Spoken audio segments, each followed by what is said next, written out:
Welcome to the Leaders in Payments podcast, where we talk to C-level leaders from across the payments landscape. We'll be discussing the products and services that impact the payment space today, as well as trends and predictions for the future of payments. We will also hear stories from our guests about their journeys to the top. As we look at the future of the payments industry, I really believe that where we have a huge opportunity is in what I call bringing these worlds together. And so what I mean by that is, when you look at the payments industry today, there's all this innovation and it's exciting, but it's also very segmented. In other words, we have the ISVs and we think about them very differently from the ISOs. We have banking as a service, right? Neobanks, but we think of them very different from maybe acquirers, right? And so, there's these different worlds, and then we have different types of distribution models. We have the 1099s, we have W-2. And I think the real winners in the space, when we look back in 5 years, especially in the ISO ISV world, are going to be those that bring these worlds together.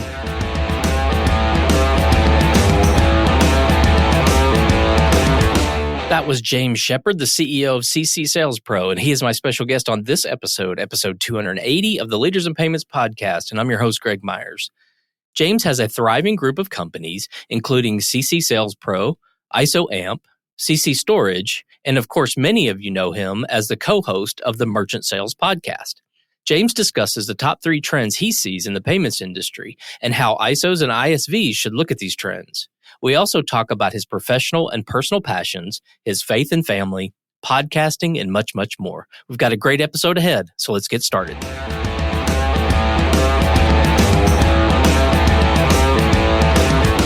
Hi, James. Thank you for being here, and welcome to the Leaders in Payments podcast.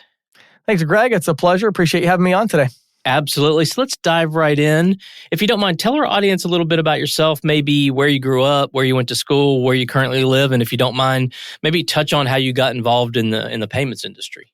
Yeah, I'd love to. So I grew up out near Chicago in the suburbs there, and I grew up in a fantastic home. Kind of the amazing parents, and I have 2 sisters. And so just a fantastic childhood. Had an interest in business at a very young age. I was one of those strange kids that was always starting a little side business, right? It could be the lemonade stand. For one summer, I was watching I was like a pet sitter. So I would use my bike and I'd go to people's houses to feed their dogs while they were on vacation. And so always doing crazy things like that. When I graduated from high school, I graduated on a Friday, and I went on Saturday. There was Saturday morning, the local government building was still open to be able to register a DBA for your business. I went down and started my first business, which was setting up saltwater fish aquariums, like reef aquariums. I worked at a pet store in high school, and so that was kind of my natural first step into business. I had no idea what I was doing, obviously. Ran it for maybe 6 months or so, ended up getting some wealthy clients, sold it to a competitor, and at the ripe old age of, I think, still 18 or maybe 19, I went to work at ServiceMaster, the True Green division. And the timing was just so perfect, Greg, because I got there right as the do not call registry came out. And this was like their whole business, right? Was telemarketing and cold calling. So when that came out, my boss came to me and said, "Hey, I know you're new, but I know you're entrepreneurial, and we're supposed to start doing a door-to-door sales team. I think it's a terrible idea, but if you want to do it, go ahead." And I was like, "Let's do it." So long story short, I think a year and a half later, we had 30 full-time salespeople out in the field going door-to-door selling lawn care and doing really well at it. So that was kind of the launch pad for my career to be able to move up really quickly within that organization and train other branches on how to launch this new initiative. Fast forward a few years, I started some different businesses. My biggest business failure was actually a real estate company that I started to buy and sell houses. Right, the timing there was like right coming up to the big real estate crash and all of that and the financial crisis. So had a huge failure there, lost a ton of money, went back to ServiceMaster, married my wife, Christina. She's from Pennsylvania. So we came out here to Pennsylvania quite a few times. I love the idea of the country and all of that. And so I thought, hey, let's move out here. And like everybody in your audience, I'm sure, Greg, or most of them, I got into payments totally by accident. I was looking for what I called a real job. And I, fell into payment processing, went out selling it. Quickly realized there wasn't a lot of training resources, and that's kind of my forte. So started the YouTube channel, ended up starting CCSalesPro.com, and from there, kind of the rest is history. But that's how I ended up getting into the business. Great, that's a great story, and it sounds like that sales aspect is definitely in your DNA. 100%. Most people don't know about me, Greg, is I actually also have a real passion for computer programming. And so that was also a big part of it. I would develop things in the business and even like the website design and stuff back when it wasn't as easy. So I kind of had these two things of sales and computer science that kind of have come together and worked pretty well for me in my career. Nice, nice. Well, let's talk about some of the companies that you're involved with. Obviously, you mentioned one, CCSalesPro, but there's ISOAMP, there's CC Storage, and of course, you're the co-host of a podcast called Merchant Sales Podcast. So maybe walk us through those businesses, tell us a little bit about what they do and kind of your role there. Yeah, sure. So CCSalesPro is definitely the primary, and it's actually the parent company for the other two. CCSalesPro primarily exists as a publishing company, is the easiest way to describe it. We also have under that umbrella, we have the Merchant Sales Podcast under there. We have the blog. We have the social media profiles. Also under that umbrella, we now have the ISO Alliance, which we just launched recently, which, we have ISOs coming together as kind of a mastermind. We also have consulting practice. And then, of course, the traditional publishing business, sponsors, advertisers, all of that. So that's CCSalesPro. And while I'm still the CEO of that company, I actually do have someone else, John Shirey, who I think even some of your listeners probably would know, but he actually runs that business for me as COO, which basically means he does all the work and I get all the credit. Right. Then we have ISOAMP. So ISOAMP, I actually started it as instant quote tool, 7 or 8 years ago. Back on the developer side, I actually built this tool that you could instantly create a proposal. And then my really good friend, Jack Christensen, who I went to high school with, he and I kind of went on different paths after high school for about 17 years. And we came back together. He's a fantastic developer, excellent IT professional. So we joined forces with ISOAMP to create the leader in statement analysis, full service statement analysis, meaning we're the go-to company that processors and banks will come to white label our software and our service to say they don't want to do anything with statement analysis anymore. They want to upload it and be done with it, wipe their hands of it. So ISOAMP is where we have a lot of employees there. We do a lot of different things, but basically we use AI and human intervention to handle any statement, no exceptions. As long as we can read it, we'll do it. We'll try to automate as much as we can, but we'll fill in the rest. On that one, I'm still listed as the CEO. Hopefully, that's going to be another maybe 4 or 5 months. I already have somebody else working at the company that I'm filling into that role. And so hopefully I'll be listed as the founder of that one sooner rather than later. But we have ISOAMP. And then CC Storage is a very different business. Most people aren't as familiar with that one, but it's a property management company. And specifically right now, it's for self-storage property owners. So it's an ISV, traditional ISV. And we built that as basically an investment. But, we built that one with a CEO basically as soon as we wanted to launch it. So I have a CEO for that. We have, developers, marketing people, salespeople. So that's kind of just a very traditional startup business that CCSalesPro funds. Okay. And then obviously you're the co-host of the Merchant Sales Podcast. Maybe give the audience a little background for those that don't know about it. Yeah, so 5 years now, which is pretty crazy. Yeah, so I started out of my passion for helping merchant sales professionals and ISOs succeed. And I think for me, mainly it was I saw the changes going on and the pace of change. And I realized that the ISOs were going to have to adapt in order to survive and thrive moving forward. So I started that one in collaboration with Kate at the Green Sheet. And, Kate had reached out to me and we were like, we need to do something, on the publishing side. And I was like, look, I want to start a podcast, but I have to have a co-host. Me personally, if we're going to interview people, I would like to have a co-host so we can do different segments and stuff. And so she said, I have the perfect person. Patty Murphy is the senior editor at the Green Sheet. So I met Patty. And actually the first, 2 years, we always recorded them at my studio in Pennsylvania because Patty's only a couple hours away. And then after COVID, then we went to just doing those remote. But yeah, it's been a lot of fun. We mainly talk about how to sell more merchant accounts, whether that's as an ISV, an ISO, a processor, an acquirer. And then we also have different segments on there. Patty does the Insiders Report talking about industry trends. And then I do questions from the field where I try to handle really practical things from my consulting clients or conversations with sales professionals in the industry. So it's got a little bit of a broader feel to it now. It's a little more of a, payment processing in general, but definitely with that focus on distribution. Well, is there a single thread that kind of ties all these businesses together? Well, that's a good question. I'd say actually there's probably several threads. I think actually the first one that might be surprising is content creation. So one thing people may not realize about my business is that I have quite a few employees full-time who do things like graphic design, copywriting, video editing. We have 2 different studios. And so what we've realized is we have a really strong core competency in this ability to make content. And like as an example, CC Storage, we have a podcast called the Self-Storage Insight. I have nothing to do with that. That's the CEO of that company that does that. And he interviews self-storage property owners and experts. And then we have, all kinds of content going into that business. And so there's a core competency of content. And then the other thread that goes along with that is payments expertise. So as an example, again, CC Storage being kind of the outlier, with that one, we don't charge any software fees. We only make money on the payment processing there, and we use differential pricing for that. So it's that payments expertise that we bring, and then also that content creation. And then I guess another thread you'd have to mention that ties it together is again, that technical expertise of just, we have in-house W-2 full-time developers. And it's something that I'm just so passionate about. I spend a lot of time working with our developer team and with Jack in particular. And so I look for things where there's a tech play, where generating content for distribution is going to be really powerful, and where we can bring payments expertise to differentiate. In the payments and fintech industry, merchants and their customers have increased expectations around omnichannel commerce. So in collaboration with NMI, the fully integrated payment solution built to scale, we've launched the Be Solid campaign, where in this series, we'll explore the ability to accept payments anytime, anywhere, using any device. We'll dive deep into mobile acceptance via contactless, tap-on phone, QR codes, wallets, and more. We will hear from companies like Offvia, Cantaloupe, Google, and more. To listen to the latest episodes, visit leadersinpayments.com or nmi.com/resources/podcasts. In a world full of squares and stripes, be solid.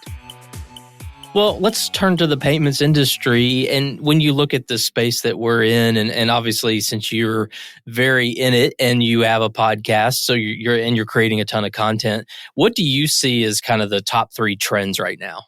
That is a really good question. I think the first one I'd have to say is verticalization, which I don't think is actually a word, but I use it all the time. Everyone knows what it means, right? Yeah. So verticalization, I think, is having a massive impact on the entire industry, maybe even more than some of the companies realize. And what I mean by that is, as we see the rise of APIs and these integrations that are making it easier to build things that are more specialized, it's impacting everything. I mean, look at banking, the verticalization of banking even, and the segmentation of that market. But of course, as we look at the ISV market, that's where we're really seeing it. And I think this idea that as a certain type of business, I can get a software that is specifically designed for me, that has integrations that I need, that somebody else doesn't need, that has the payment processing set up to serve my needs. Everything around that vertical, that's really powerful. And I think it's actually one of the largest strategic disadvantages right now of the larger technology players out there, the Stripes and Squares. And they're, to their credit, they're moving quickly to fill that gap. But this idea that, it's going to be very difficult in 5 years to have a solution for small business in general. You have to get down to the vertical. And so I think that's really a big trend. It impacts everything from the marketing, the sales process. You look at a really good example, CC Storage. I believe in this trend so much that that's why I started CC Storage, because I realized, okay, wait a second. We can create content specifically for self-storage property owners. We can build software specifically for them. We can have service that's specifically for them. We can do payment processing and set it up in a way that's specific to them, that has a little tweaks and things that they would need. That's really, really powerful. I'm actually not at all worried about Square competing with me in that space. I'm really not. Like that, it would just be extremely difficult for them to get that specialized. So I think verticalization is massive. Another really big trend I see right now is regulation. Doesn't get a lot of attention. I was talking to a private equity guy, Greg, I was at this Nativia conference a few weeks ago. And I was talking to this guy, and they write these big checks to buy these payments companies. And so many payments companies now are built on interchange revenue. Mm-hmm. And there's surprisingly little conversation about what might happen if that interchange revenue gets regulated. And so I think we're at a point where it's not necessarily a question of if, but when and how. Regulation will kind of continue. Look at the change recently where they're now looking at changing the interchange cap on debit. So these are things that are going to have a huge impact. Obviously, the Credit Card Competition Act, which I don't believe is going to pass in its current state. But there's just a push for that. And so obviously there's political components at play. But I think looking down the road, that's a big one. So let's say we've got verticalization, regulation. I guess a third one I would say is alternate exchange of value. And what I mean by that is, for a long time, I feel like the ISOs and ISVs, we were primarily looking at the external threat of people coming and stealing our portfolio. So stealing the merchant relationship. And of course, we still have that threat more than ever. But in addition to that, we have to think about other ways that we have these external competitors that are siphoning off volume. So these are companies like DoorDash. If you're a restaurant point of sale company or a restaurant ISV, DoorDash and Uber Eats and Grubhub are potentially taking 20, 30% of the volume that used to flow through your payment processing rails. Look at Groupon, look at Venmo and Cash App, right, that are gaining momentum, these other P2Ps. Bitcoin and crypto that haven't gone as mainstream yet, but are making some headway, kind of up and down there. And I can name any others. FedNow has come out, so there's all these alternate forms of value exchange that I think we're going to see them have a really big impact on the industry. And, we have to look at those as strategic threats in addition to losing the entire merchant account. If we're going to lose 50% of the volume on the account, that's also a pretty big threat. Yeah, I think those are three amazing trends and definitely areas that all companies should be concerned about. But, obviously you work closely with a lot of ISOs and agents and ISVs. So how are you advising them around those kind of trends? What should they be thinking about? Well, the first thing, and it sounds so obvious, Greg, but the first thing is to think about it. Yeah. Right? So many people they just don't. And it's, I'll talk to them and say, what are you doing about verticalization? And it's, nothing. So I think the first thing would be do something about it, right? If you're an ISO and you're currently targeting everyone, okay, that's good. But maybe it's time to create a marketing campaign that pairs with a nice point of sale system for a specific vertical. Look at your portfolio. Do you have any kind of specialization, or is there any group of businesses? Maybe you do really good with auto repair, or you do really good with service contractors. Maybe you pull that out and say, we're going to keep doing exactly what we're doing now that's successful. But as we see this market pressure, in addition to that, we're going to go specifically after this vertical, and we're going to design a campaign. We're going to get a technology partner. Maybe we're even going to acquire an ISV or build our own or something like that. And so, I think you have to go with that, and you have to actually have an operating plan. I don't think you have to throw everything out the window and say, let's start from scratch. I think it's a transition. It's an iterative process, but we have to begin that transition today and start taking those action steps. I think for verticalization, it's funny. That one to me isn't complicated, right, Greg? It's just, you got to think about it, and you got to do something different than what you're doing now and embrace the fact that this is a reality, that business owners can get a really, really good solution tailored to them. And you need to start thinking about that and building to that trend. The others, as far as regulation, staying in the loop, reading publications, listening to podcasts like yours as well, and just understanding the trend and what's happening, and then thinking about the ramifications. Okay, let's assume that interchange gets regulated, right? What would I do about that? Let's think about that. And then the same thing with these alternate forms of payment, of just thinking strategically about them and how we're going to adapt. And so, with the verticalization, it's easy. With regulation and alternate exchange of value, it's a lot harder, because especially with alternate exchange of value, you have to balance the idea of giving the merchant and the consumer the experience that they want with bringing in a profit. What do you do about the fact that your merchant wants to accept Venmo? I mean, right. What do? You say, there's no reason to tell them no. And so I think with that, there has to be this long-term belief that if I give my merchants the best experience, I'm going to also find ways to monetize that experience. So I'm not purely short-term, I'm thinking more long-term there. And so there are some really interesting things out there in companies that are doing things to monetize that volume, but it's just too early to tell how that's going to work out. Look at crypto, right? Like, if you put a gun to my head and said, what's going to happen in 10 years with crypto? I have no clue. Nobody does, So I think a lot of these things, you just got to be aware. You got to think about them, be strategic. But I think verticalization is the one that you can really take strong action on today.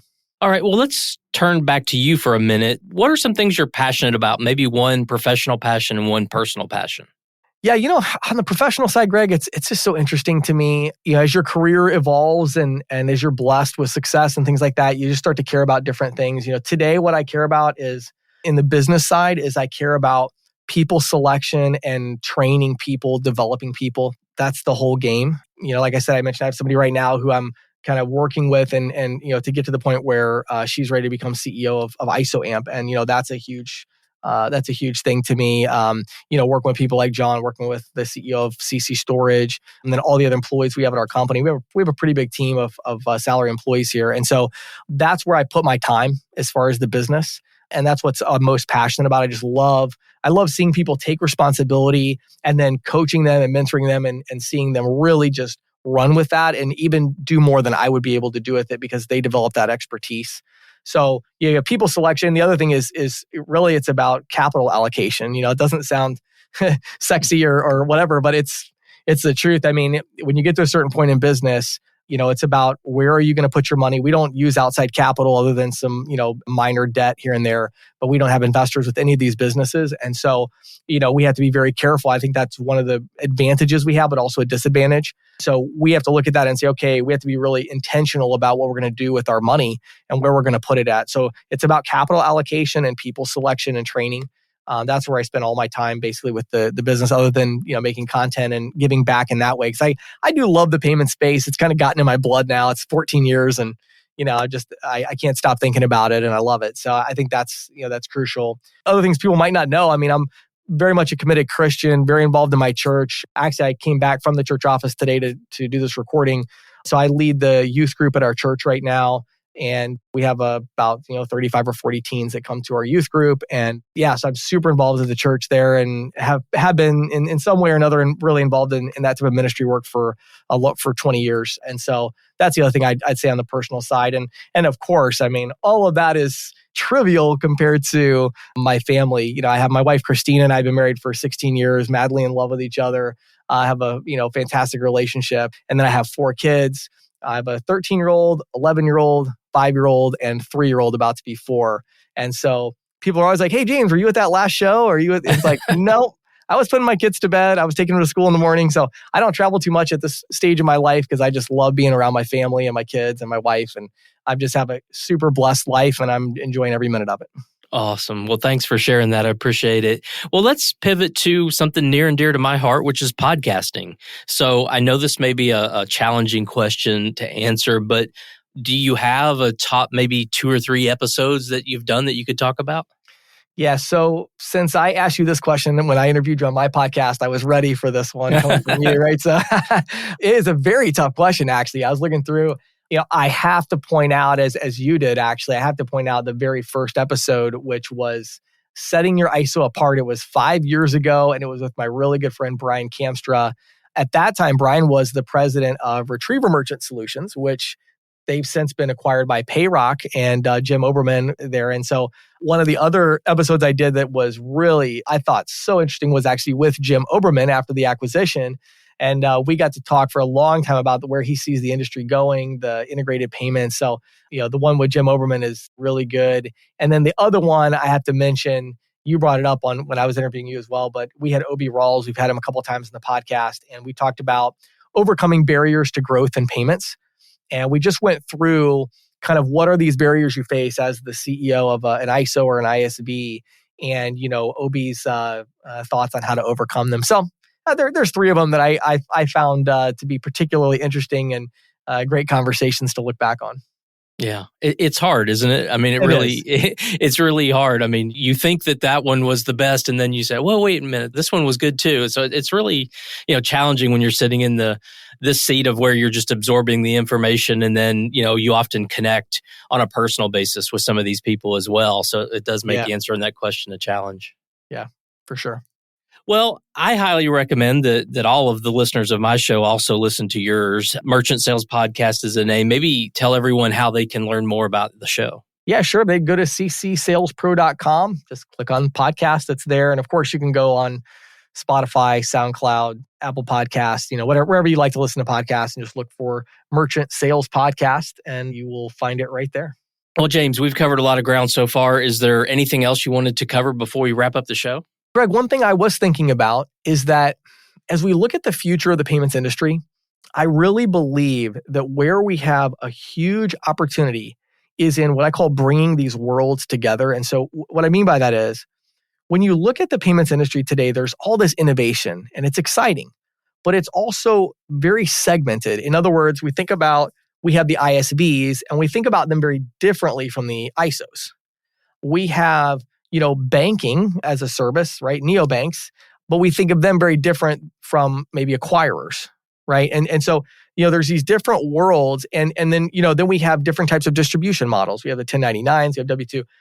And I think the real winners in the space, when we look back in 5 years, especially in the ISO ISV world, are going to be those that bring these worlds together. The companies that say, you know what, we're going to take our ISO that has all this distribution and we're going to build out one or more ISVs for specific verticals. And we're going to figure out how to help agents sell these solutions. It's going to be, the ISV that figures out how to make the right strategic partnerships. It's going to be the neobank that figures out how to also create the credit card processing side that goes together with it really well. So I think as we look right now, we see so much innovation in these kind of silos. And, the real winners, I believe, are those that are going to look at these different innovations and figure out how to put these pieces together. It's not easy. It's certainly very expensive. I can tell you that from personal experience. Trying to shift gears, trying to do something different is expensive. It can be frustrating, but it's also the most rewarding thing as you look into the future and say, what do we need to create as a company to better serve the market, and to think about it from that perspective. So I would just encourage everybody out there in this industry. I love this industry. This is such a fantastic time to be in the payment space because there's so much change, which means there's so much opportunity. But at the same time, we got to be careful not to get stuck in our silo and say, well, this is how we make money. This is how we service merchants. And it's time to zoom out a little bit and figure out how we can bring things together to provide the solution that I think merchants really want and need at this time. Yeah, I think that's a great vision and a great way to wrap up the show. So James, thank you so much for being on the show. I know your time is very valuable, so I really appreciate you being here today. Thanks, Greg. Thanks for having me. Absolutely. And to all your listeners out there, I thank you for your time as well. And until the next story. Thank you for joining us this week on the Leaders in Payments podcast. Make sure you visit our website at leadersinpayments.com, where you can subscribe to the show and where you'll find our show notes. If you enjoyed listening, please share on your social channels as well.